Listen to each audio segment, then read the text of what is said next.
अब हम लोग जिस टॉपिक पे बात करेंगे उसका नाम है पूर्ति की कीमत लोच। इसे इंग्लिश में प्राइस इलास्टिसिटी ऑफ सप्लाई कहते हैं। तो आइए समझते हैं पूर्ति की कीमत लोच क्या है। तो देखिए, एक वस्तु की पूर्ति की कीमत लोच वस्तु की कीमत में परिवर्तनों के कारण वस्तु की पूर्ति की मात्रा की अनुक्रियाशीलता को मापती है। मतलब एक वस्तु की जो पूर्ति की जो कीमत लोच होता है, तो वस्तु की कीमत में परिवर्तन के कारण उसकी पूर्ति की मात्रा को मापती है। मतलब अगर परिवर्तन हो रहा है कीमत में, तो उसके हिसाब से वस्तु की पूर्ति में किस तरह का परिवर्तन होगा। मतलब एक के परिवर्तन से दूसरे में परिवर्तन आ रहा है, तो कितना परिवर्तन हो रहा है उसी चीज को नापता है। मतलब वस्तु की कीमत में जो परिवर्तन आ रहा है, तो इसके फलस्वरूप जो पूर्ति की मात्रा में जो परिवर्तन आता है उसी को मापता है पूर्ति की कीमत लोच। अधिक स्पष्ट रूप में पूर्ति की कीमत लोच जिसे ईएस से दर्शाया गया है। यहाँ पर देखिए, पूर्ति की कीमत लोच को ईएस से दर्शाया गया है। ई मतलब हो गया इलास्टिसिटी, लचीलापन के लिए, लोच के लिए, और एस सप्लाई के लिए। निम्न प्रकार परिभाषित की जाती है। तो यहाँ पर देखिए, पूर्ति की कीमत लोच को परिभाषित किया गया है, तो समझते हैं। पूर्ति की कीमत लोच को परिभाषित किया गया है, देखिए ये भिन्न के रूप में। ऊपर में होगा पूर्ति की मात्रा में प्रतिशत परिवर्तन। पूर्ति की मात्रा में जो परिवर्तन आया है उसको प्रतिशत में लेना है। तो पूर्ति की मात्रा में प्रतिशत परिवर्तन और उसको विभाजित करना है कीमत में प्रतिशत परिवर्तन से। तो देखिए, डेल्टा क्यू हो गया मात्रा में परिवर्तन, डेल्टा क्यू बटे क्यू और गुना 100, तो इसको कहेंगे पूर्ति की मात्रा में प्रतिशत परिवर्तन। इसी प्रकार डेल्टा पी बटे पी गुना 100, ये हो गया कीमत में प्रतिशत परिवर्तन। तो यहाँ 100 100 कट गया। अब उसके बाद इसको रीअरेंज किया गया है, तो डेल्टा क्यू बटे क्यू गुना चौथी बट्टा को ऊपर ले गया है और यहाँ पर डेल्टा पी, यही चीज यहाँ पर लिखा गया है।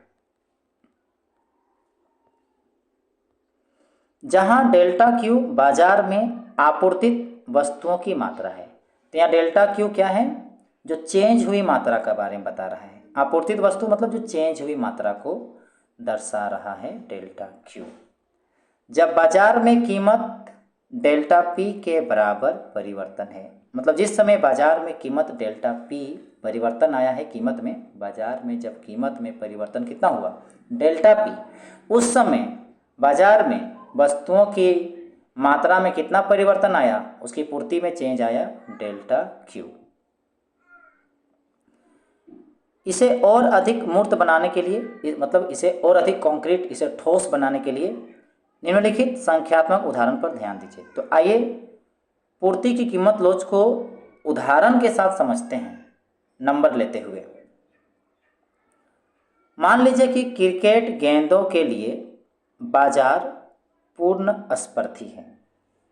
मान लेते हैं यहाँ पर कि क्रिकेट गेंदों के लिए जो बाजार है पूर्ण प्रतिस्पर्धी है।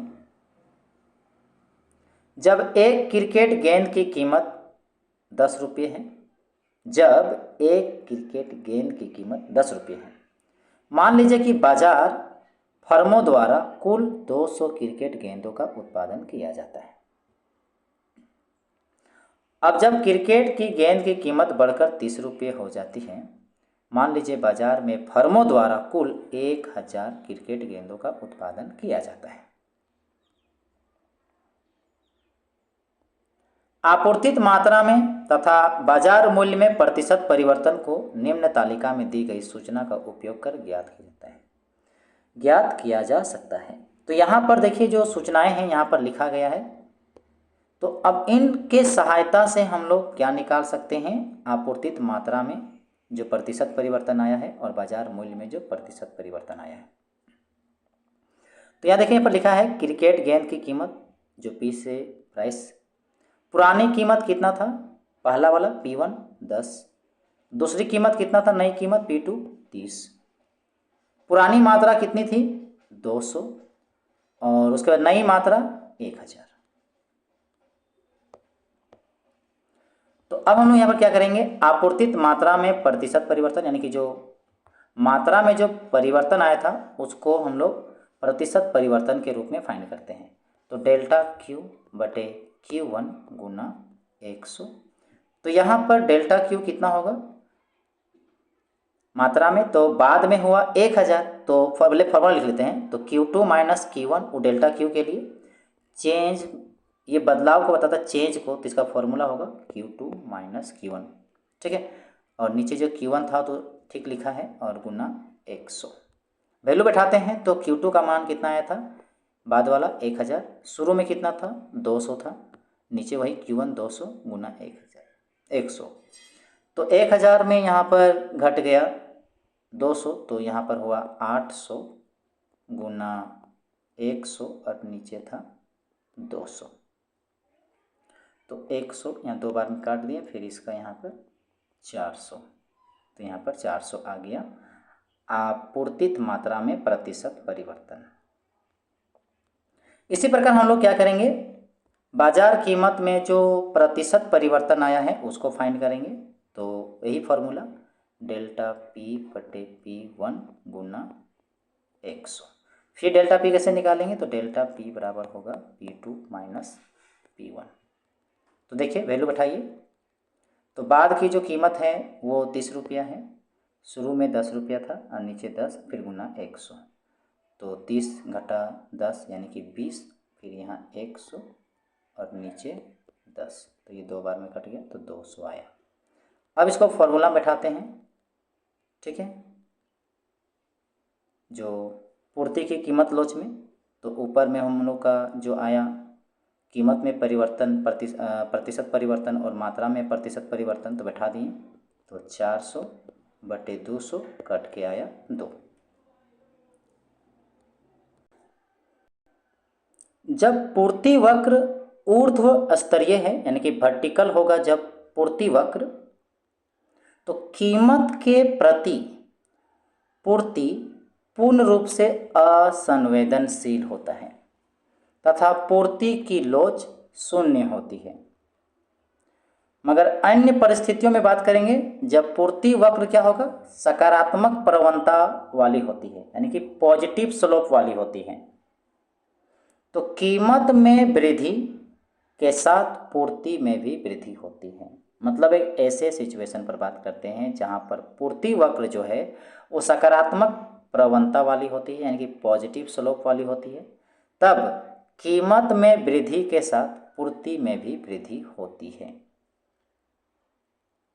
और इस प्रकार पूर्ति की लोच सकारात्मक होती है। मांग की कीमत लोच के समान पूर्ति की कीमत लोच भी इकाइयों से स्वतंत्र है। यहाँ देख सकते हैं कि पूर्ति की जो कीमत लोच है, फॉर्मूला में देखिए, ऊपर में देखिए मात्रा को इंडिकेट किया है, नीचे भी देखिए क्या प्रतिशत परिवर्तन आया है। तो यहाँ पर इस फॉर्मूला में देख सकते हैं कि एक प्योर नंबर आ रहा है, इसमें सिर्फ नंबर आ रहा है, संख्या आ रहा है, इसीलिए पूर्ति की कीमत लोच में किसी प्रकार की कोई इकाई नहीं होगी, इसकी इकाई कुछ नहीं होगी। जैसे हम लोग बोलते हैं ना कि लंबाई को नापने के लिए मीटर लिखते हैं, मगर यहाँ पर इसकी कोई इकाई नहीं होगी क्योंकि अंश और हर में एक जैसे राशियाँ आ रही हैं। तो पूर्ति की कीमत लोच हमें सिर्फ प्योर नंबर बताता है।